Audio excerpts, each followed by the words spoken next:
And now can I invite Tanya to do the last paper of the session pre-lunch, which is Debt Contract Enforcement and Product Innovation, Evidence from a Legal Reform in India. Renuka, you're the discussant. So you give Tanya 15 minutes and then she gives you 10 minutes for your discussion. And then we open to the floor for another 10 minutes.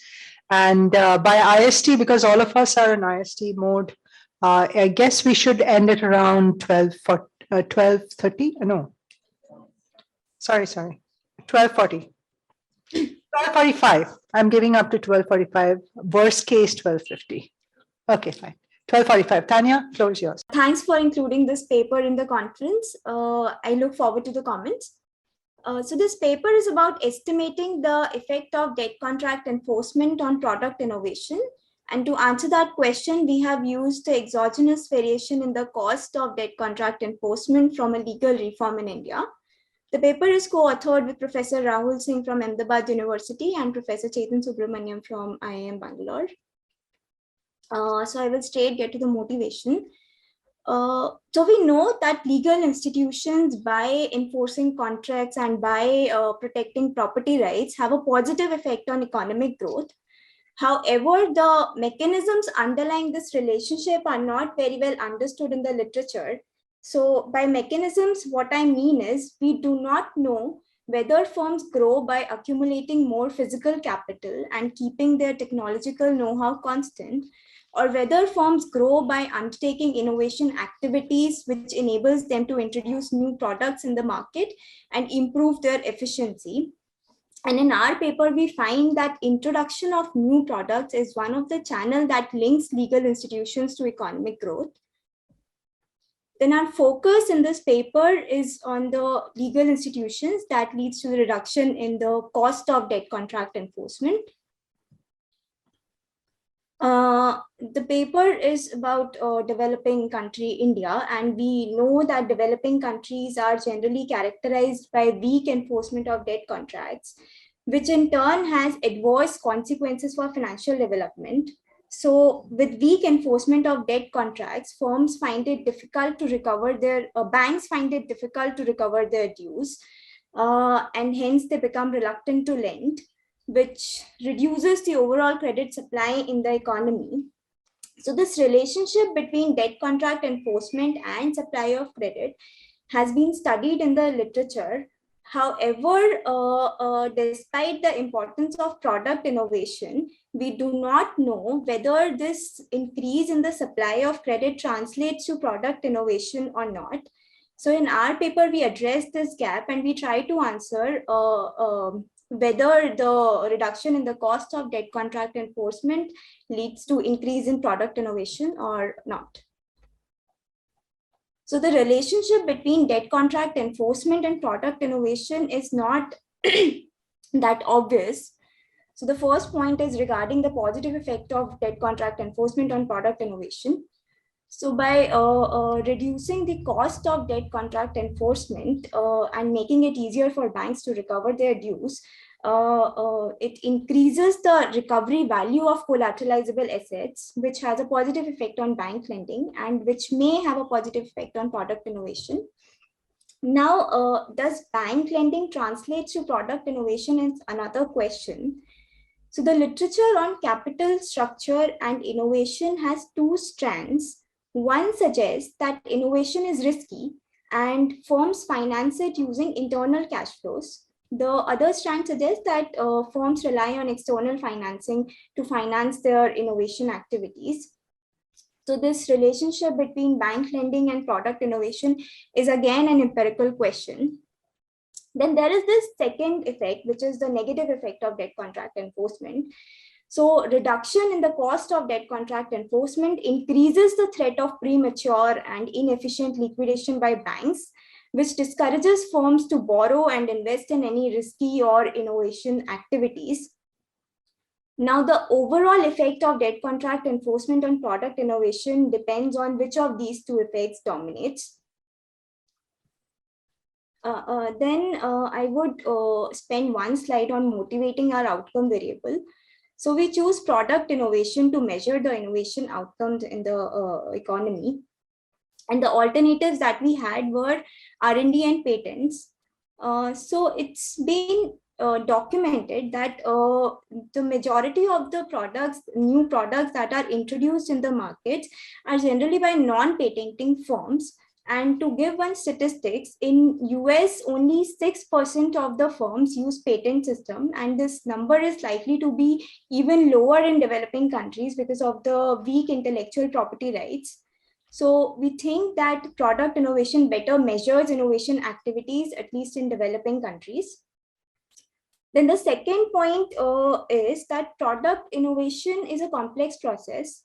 So it involves investment in R&D, it involves investment in plant and machinery. And once the product is produced, firms need to incur expenditure in advertising and marketing to sell their products. So product innovation is kind of more responsive to financial constraints than any other research activity. So this paper is about causally estimating the effect of debt contract enforcement on product innovation and firm growth in a developing country, India. And in order to answer this question, one faces two key challenges. One is obviously endogeneity concern. So firms' decision to introduce new products in the market are correlated with the debt contract enforcement. And we are able to overcome this endogeneity concern by using the staggered implementation of debt recovery tribunals in India. And this staggered implementation came because of a legal challenge, so it's likely to be exogenous. Then another challenge is the availability of data. So detailed data on product lines is very rarely available. And in India, we have this data because in India, firms are required to report information on each and every product lines because it's mandated by Companies Act 1956. And for our study, we got the data from Prowess. Coming to the institutional background, so DRTs were set up under RDD-BFI Act 1993, and these are these specialized codes that were set up to expedite the loan recovery process in India. So before the implementation of DRTs, all the loan recovery cases in India were processed in civil courts, and civil courts are generally prone to procedural delays. So in one of the Government of India report, it has been noted that in 1985, more than 40% of the liquidation cases were pending in India for more than 8 years, and because of which a large proportion of bank funds were blocked in non-performing assets, which reduces banks' ability to lend. So banks were not lending because of these NPAs. And after the implementation of DRTs, so DRTs streamlined these loan recovery processes, and they improved the efficiency of overall loan recovery processes. So in one of the study by Visaria, she has documented that after the implementation of DRTs, time for the issuance of summonses reduced from 449 days in the civil courts to 56 days in DRTs. Times to first hearing, presentation of evidence, beginning of arguments, all of them reduced after the implementation of DRTs. And we expect that this streamlining of loan recovery process would have a positive effect on bank lending. And that's what we also find in our paper. Then we have this nice state time variation in the reform. So DRTs were supposed to be established in 1994 across the country, but only 5 tribunals were introduced in 1994. And then there was this break, and the break came because Indian lawyers filed a case against DRTs, which halted this process of establishment of DRTs in the country. And in 1996, Supreme Court issued an interim order in favor of DRTs, after which the process of establishment of DRTs restarted. And from 1996 to 1997, all the states in India received DRTs. And since this break in the reform came from a legal challenge, we expect it to be exogenous. This is the establishment pattern of DRTs. So 5 DRTs were introduced in 1994, 2 in 96, 1 in 97, 1 in 98, and the last one in 99. Our primary data source is Prowess. So for product lines, we refer to Prowess, and Prowess has their own product classification, which is as granular as HS6 classification. So in our sample, we have approximately 2,800 distinct product codes that are linked to 117 NIC 4-digit industries in 22 manufacturing sectors. And just to give an example of the granularity of Prowess product classification, this is one NIC 4-digit industry, manufacture of knitted and crocheted apparel, and it has 14 product codes under it. Then for standard balance sheet variables, we again refer to Prowess. In our study, we controlled for liberalization, for which we got data from Harrison et al. 2013 and Agion et al. 2008.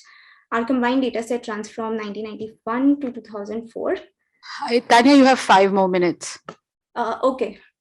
Our empirical strategy is based on comparing the firm's product scope in before DRT versus after DRT implementation, and in DRT versus non-DRT states.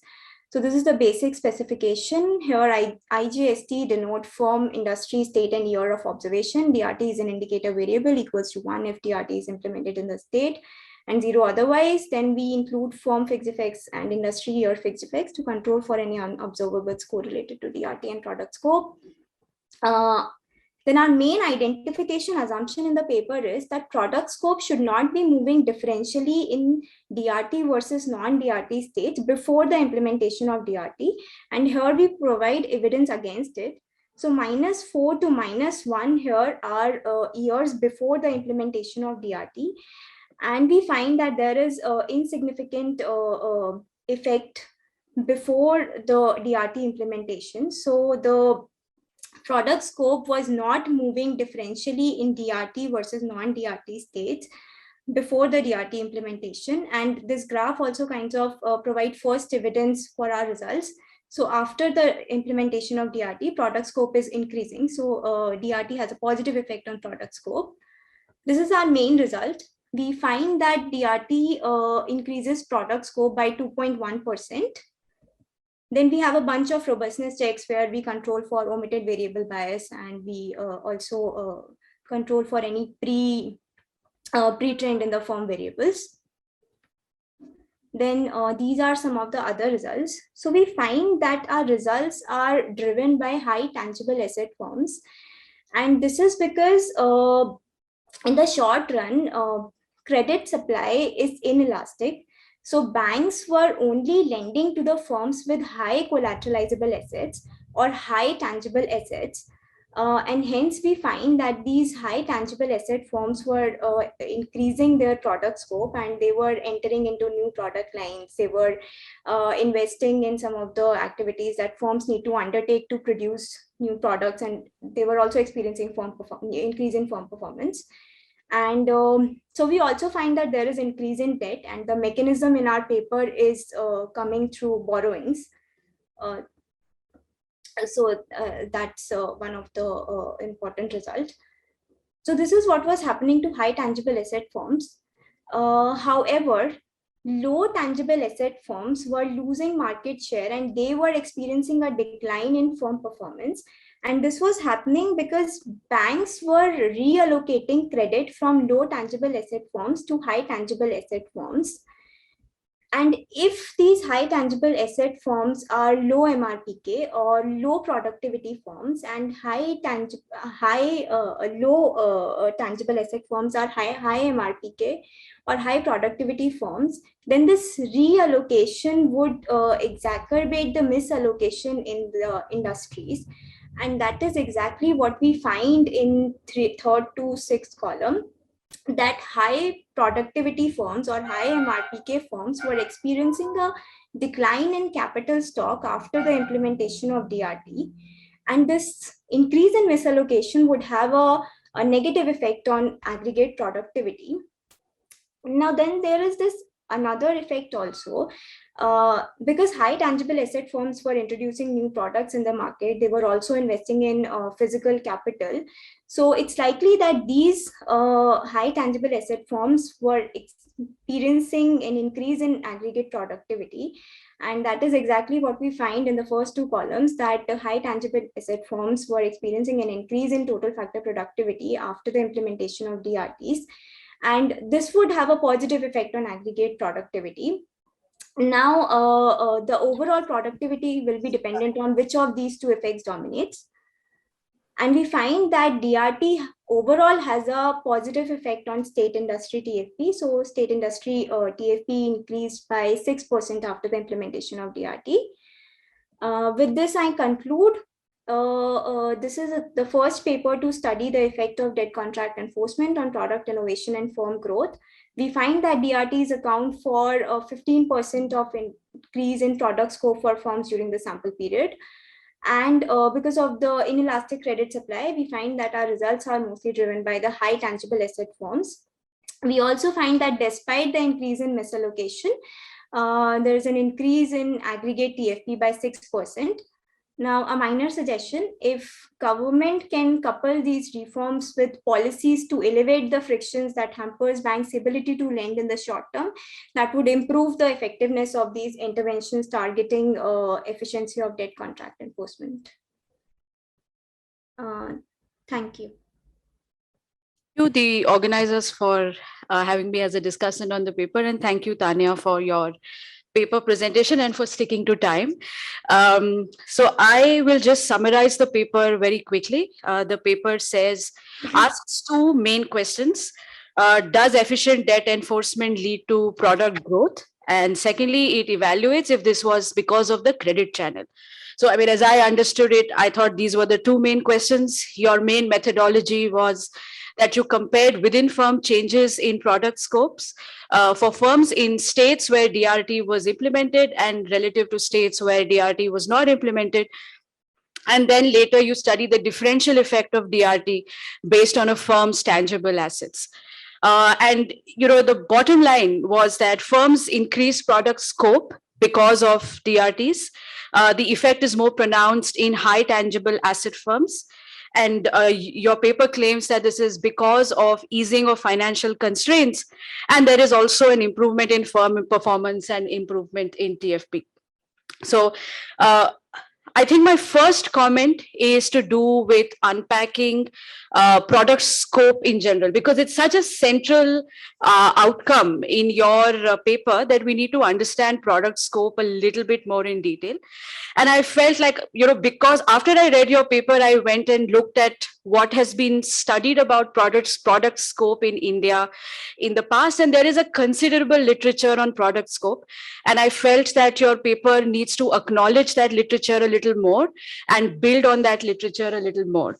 So, for example, you do cite the Goldberg paper in one of your footnotes, but the Goldberg paper is using data from precisely the same period that you are considering in your paper, 1989 to 2003. And it says some things about multi-product firms versus single product firms. And for example, the paper says that multi-product firms are stronger performers, they are larger, they are more productive, they are more likely to export. And I think this kind of analysis of which are the firms that are multi-product versus single product, are the multi-product firms more likely to be high tangible asset firms to begin with, needs to be part of your analysis.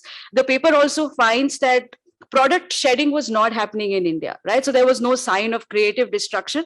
You could potentially get into more products, but you never closed a product line. And they have a long explanation for, sunk costs and how difficult it was to get sort of permits in the license Raj before 1990s. And so you would never shut down whatever it is that you had begun.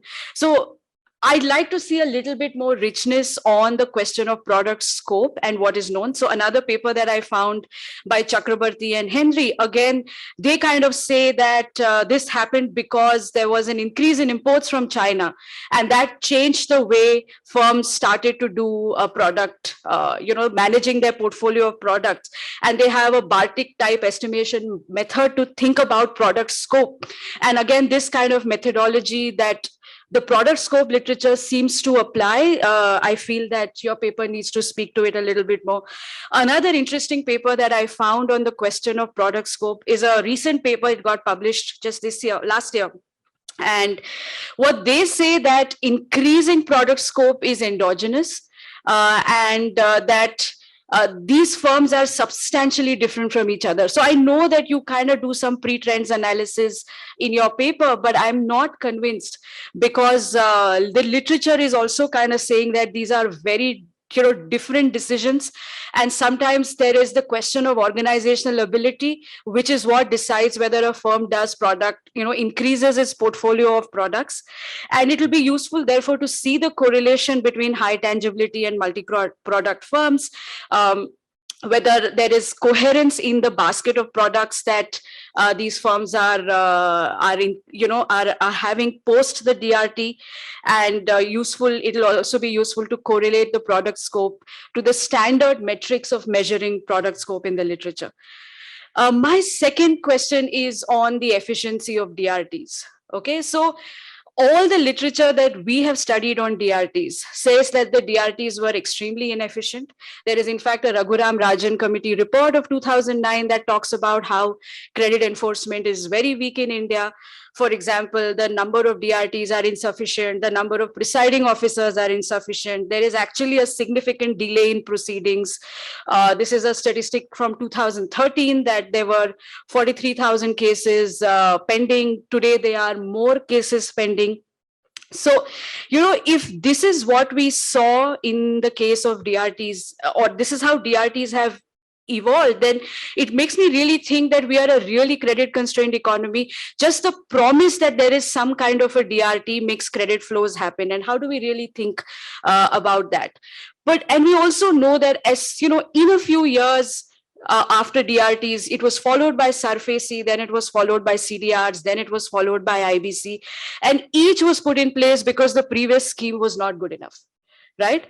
And so then what do I really make of the DRT reform? Were the banks just naive to believe that enforcement would change because suddenly there is some new institution?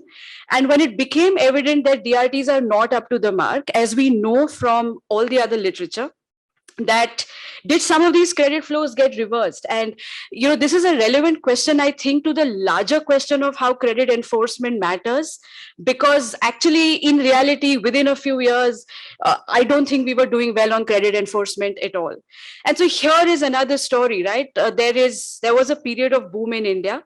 Maybe the DRTs helped because high tangible firms got more loans than low tangible firms. It was an excuse. Nobody really believed that the DRTs are going to work, but it was used as an excuse. And if not for this optimism in the early 2000s and late 90s period, you would just not have seen these credit flows. It had nothing to do with DRTs, but the general boom in India. And yeah, you saw some differential response between high tangible firms and low tangible firms, but really how much of a weightage do I give on it when I think of it in the larger context? And so that brings me to ask, if you did better credit enforcement in a slum, would you see the same results? Because when you are thinking about the role of credit enforcement in the economy, we need to kind of see it from both sides, right? We need to see what happens when you do a little bit of DRTs in good times, even if nobody believes that much is going to change, and much did not change really in a couple of years after they were established. Or in a slump, if you do credit enforcement, what is going to happen? I think we need to take a step back and ask these questions about credit enforcement in general. And would you see the same result? Would you draw the same conclusions about some of this in this larger question on credit markets? So those were my comments, and I wish you the very best for publication. Great. Thank you, Renuka. Thank you, Tanya. Tanya, would you like to respond to Renuka's comments before we turn to the floor? Yeah, thanks for the comments, ma'am. That they are really, really useful. So we would definitely expand on the product scope variable.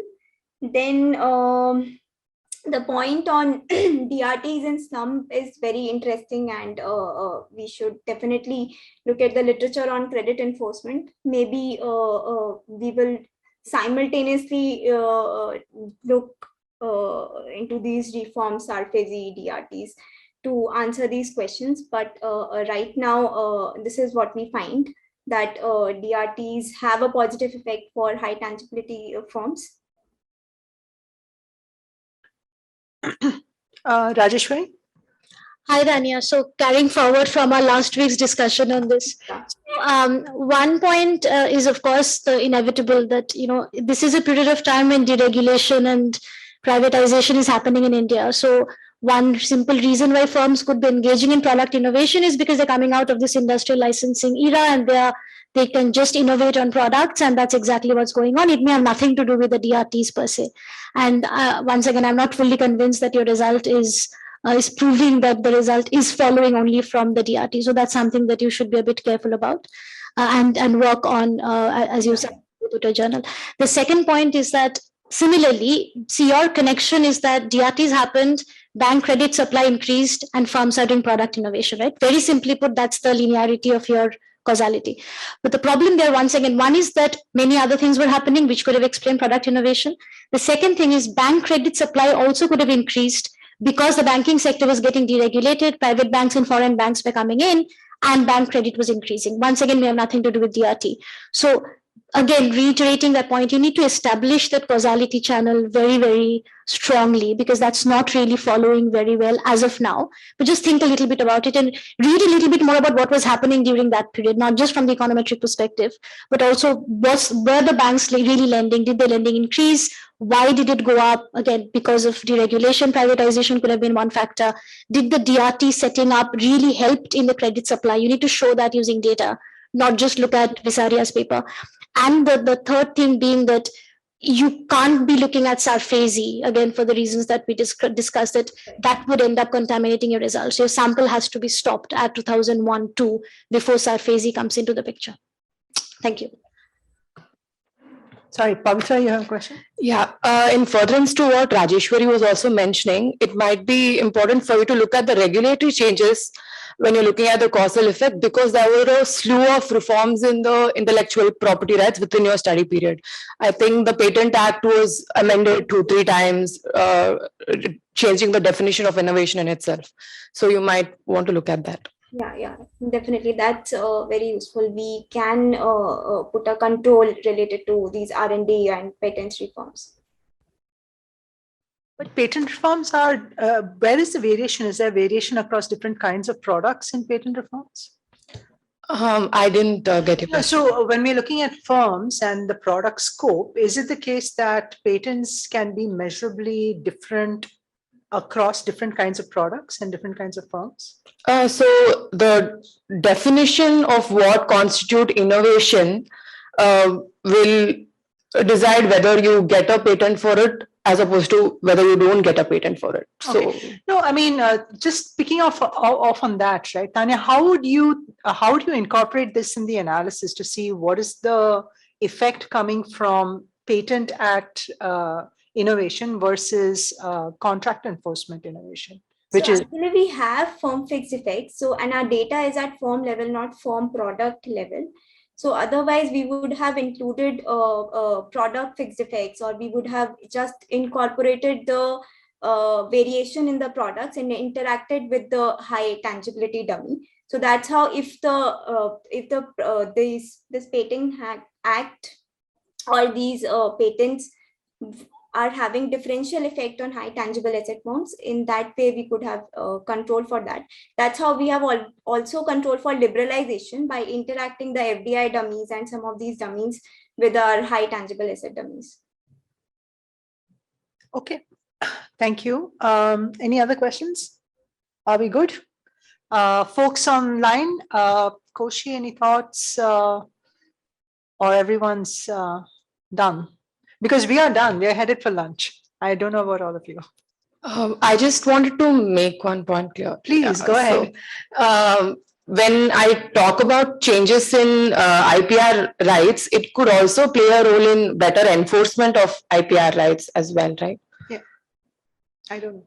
You will know the legal implications of the changes. No, so you are not going into different products of a firm. I get that, but because you are establishing that causality that it has increased innovation, I'm saying maybe the regulatory changes would play a role as well in better enforcement of IP rights, or the firms think their IP rights can be enforced better, which increase their innovation. So can I just ask on that? What's the normal mechanism for enforcement of IP rights if they're not going through the courts? Because obviously the court system is slower, it's weaker. I don't know what the IP bar looks like. So the point you make is awesome, which is the enforcement's going to color the picture here, as we just discussed. So what is the enforcement mechanism that bites here, if it's not the courts necessarily, because obviously we know what court enforcement looks like? Okay, so one good thing about IP enforcement, I would say, is that there is the concept of interim relief. So if you could just establish that preliminarily on the face of it, there is a damage that is caused, you get an urgent relief. So that kind of applies the status quo. So as opposed to long court proceedings, I think an urgent interim relief plays a faster role. So, I mean, that, I guess, I don't know, like, is that used opportunistically, like to the extent that you can be opportunistic about maybe amplifying your innovation by being kind of strategic about claiming such relief, even if you don't necessarily have an innovation? Does that make sense, or the opposite point? I'm not. I think the point, perhaps, Yesha, is that you can get court action or support from the legal system faster because of the interim relief that you can get from the High Court, right, on this patent issue, versus the kind of enforcement. High Court or IP appellate. You have IP. So for all the researchers in the room, another exogenous variation, the IP appellate board was shut down. Yeah. No, but that was right now. Like, yeah, it was recently, right? But the question is, when you think about legal action that will support debt enforcement, contract enforcement versus the IP, is there a difference that we can see in terms of the response of action from the court or the legal forum? I think that's the question here. Is that right, Yesha? That's exactly, yeah, that's what I'm getting to in my flaky way. It takes a very long time for the contract enforcement with respect to debt, which is DRT. Yeah, exactly. You use the IP law or the patent law to get immediate relief, and then you're scot-free. I don't know about the opportunistic action, Yesha, but it's certainly true that there is one path where you get immediate relief, almost. Right? I mean, at least you stay order, versus the other one where you just have to follow up and it's pain for a very long time. So you don't get, even interim resolution very quickly through the DRT because it's just so inefficient. Yeah. I mean, because to me, like, that differential would impact so many capital costs, the cost of capital, the credit costs, all of those things, the collateralization value of the IP, everything. Yeah. So, to the extent that kind of colors some of the picture. No, I agree. It's an interesting angle. Renuka. Very interesting. I think this is a very interesting discussion. It comes back to the point of how do you define product scope, because, many of the products that the firms may be getting into may be just standard products. So how much of it is innovation versus how much of it is just diversification is very difficult, at least, from what I have seen, to tell in this data set.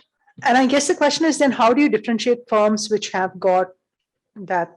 Okay, but nice. Okay, so Ajesha has just one last hygiene comment. The CMI products table is actually a deeply distressed database. There are severe data quality issues, not data quality, data coverage issues. So there was some change in the accounting standard, and then one by one, the firms exited from supplying that data, and there is non-randomness in the firms that lobbied for the removal of the disclosure rule. So just Yeah. watch out for this, and in the paper you need to look more skeptically at the data coverage of the CMI products table. So it works fine sort of through the early 90s, and then there was some 11, yeah.